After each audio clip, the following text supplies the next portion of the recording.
అఖిలండ కోటి బ్రహ్మాండ నాయకి ఎల్లమ్మ జ్వాలాముఖి శరణ్యకి చరణం చరణం మా ఊరి ప్రజలను చల్లగా చూడమ్మా అమ్మా ఎల్లమ్మ మా ఎల్లమ్మ ఎల్లమ్మ ఎల్లమ్మ రౌద ఎల్లమ్మ అకి ఎల్లమ్మ శూల ఎల్లమ్మ జై జై ఎల్లమ్మ జై ఎల్లమ్మ ఓం తాండవమేసే తల్లి నీవే ఓం రక్త రౌద్ర ఎల్లమ్మ శూలమేసే శక్తి నీవే అక్కి రూప ఎల్లమ్మ పల్లె పిల్లల రక్షణమై అమ్మోరు ఎల్లమ్మ జై జై ఎల్లమ్మ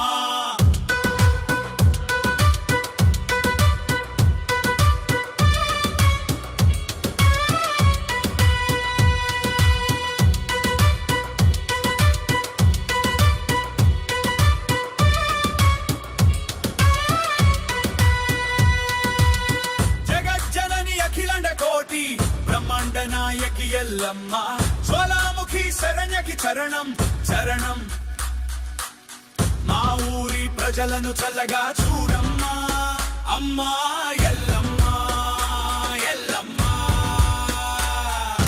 కాళికాంబికే క్రోధమందున రక్తతాండవ రౌద్రమందున శూలధారిణి శివభామిని రేణుకా ఎల్లమ్మ మా ఊరికి రక్ష అమ్మా ఎల్లమ్మ ఓ తాండవమేసే తల్లి నీవే ఓం రక్త రౌద్ర ఎల్లమ్మ శూలమేసే శక్తి నీవే.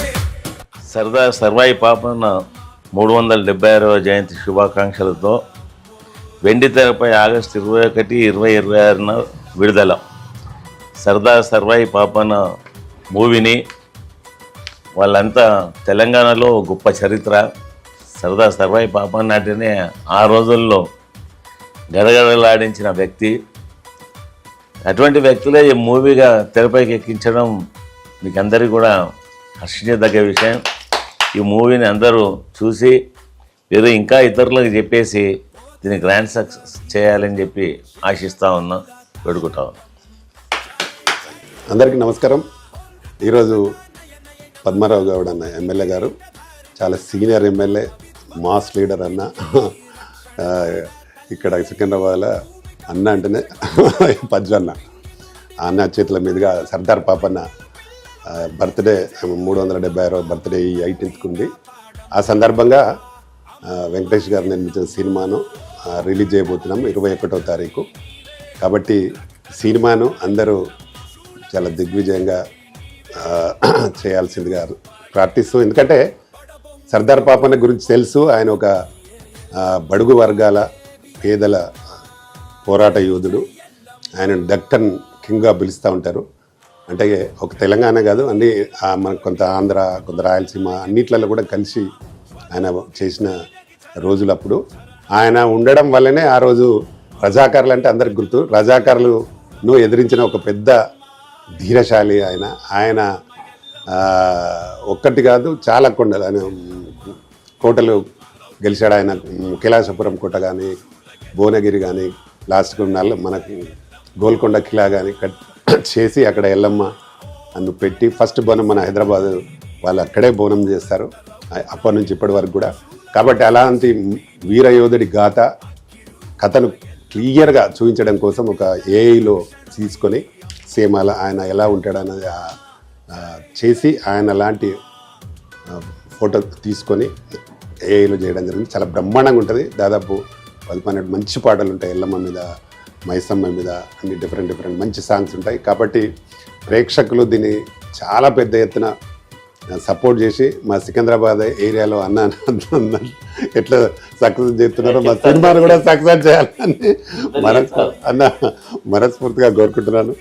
మా అన్న థ్యాంక్ యూ, మాకు టైం ఇచ్చి మా సాంగ్ ఎల్లమ్మ సాంగ్ను రిలీజ్ చేసినందుకు అన్నగారికి చాలా చాలా థ్యాంక్స్ అన్న. మీరు ప్రతి వాళ్ళని సపోర్ట్ చేస్తూ ఉంటారు. మీకు మొదటి నుంచి ఉన్న మీ అభిరుచి అది.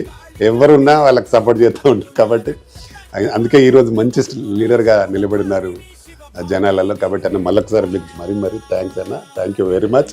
ఒకసారి ప్రివ్యూ కూడా వేస్తాం మేము, మీరు వచ్చి చూడాలి. అందరికీ దూరం చెట్ల అదే థ్యాంక్ యూ అన్న. మహారాజ్ సర్దార్ సర్వాయి పాపన్న 376 జన్మదిన వారోత్సవాలు పురస్కరించుకొని ఈరోజు పద్మరావన్న, స్థానిక శాసనసభ్యులు మరియు రామకృష్ణన్న, అలాగే దీపక్ గారు, సత్యనారాయణ గారు మరియు నా తోటి మిత్రులు ప్రింట్ మీడియా, ఎలక్ట్రానిక్ మీడియా అందరికీ నా యొక్క నమస్కారములు. సర్దార్ సర్వాయి పాపన్న ఈ దక్కన్ ప్రాంతంలో ఒక తిరుగుబాటు వీరుడు.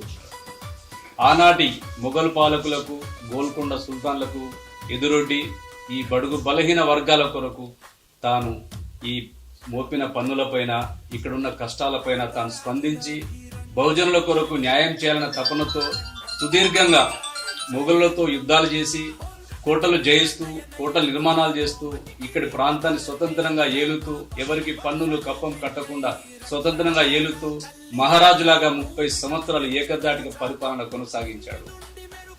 ఆయన సందర్భాన్ని, ఆయన యొక్క మూమెంట్స్ ని మనం సినిమా రూపేణ సర్దార్ సర్వాయి పాపన్న ఒక మంచి కథగా తీసుకొని మనం చిత్ర నిర్మాణం చేయడం జరిగింది. నేటి యువతకి కానీ రాబోయే తరానికి కానీ మంచి ఇన్స్పిరేషన్ ఇస్తుందని నేను ఆశిస్తున్నాను. ఈ సినిమా ఆగస్టు 21న సినిమా థియేటర్లో రిలీజ్ అవుతుంది, వెండితెరపై రిలీజ్ అవుతుంది. బీజీ మూవీ మేకర్ బ్యానర్ పై ఈ సినిమా నిర్మాణం జరిగింది. దీనికి పెద్దల ఆశీస్సులు, మీ యొక్క ఆశీర్వచనాలు కావాలని నేను కోరుతున్నాను. ఈ సినిమా చూసి విజయవంతం చేయాలని కోరుతున్నాను. Thank you. ఈరోజు పాపన్న చిత్రంలోని ఒక సాంగ్ ను రిలీజ్ చేయడం జరిగింది పద్మరావన్న చేతుల మీదుగా. ఆ సాంగ్ ఎల్లమ్మ సాంగ్. ఎల్లమ్మ గుడి నిర్మాణంలో సర్దార్ సర్వాయి పాపన్న గోల్కొండ కిల్లా ఏలేటప్పుడు ఆ రోజుల్లో గోల్కొండకి ఎల్లమ్మ గుడి నిర్మాణం చేసి ఆ రోజు అక్కడ ఆయన ఉత్సవాలు చేయడం జరిగింది. అదే ఇన్స్పిరేషన్ గా ఈ సినిమాలో కూడా పాట పెట్టడం జరిగింది. పాట చాలా అద్భుతంగా వచ్చింది. పాపన్న గారు ఆ రోజుల్లో గ్రామ దేవతలను పూజించేవాడు. మైసమ్మ, ఎల్లమ్మ ఇలాంటి గ్రామ దేవతలకు ప్రాధాన్యత ఇస్తూ గుడి నిర్మాణాలు చేస్తూ, అట్లే పేద ప్రజల కొరకు చెరువులు, కుంటలు నిర్మాణాలు చేసి ఏకదాటిగా స్వతంత్రంగా 30 సంవత్సరాల పాటు పరిపాలన కొనసాగించాడు. మహారాజ్ సర్దార్ సర్వాయి పాపన్న ఈ చిత్రం చూసి ఆనందించగలరని కోరుతున్నాను. నమస్కారం. ఒక యోధుని గాథ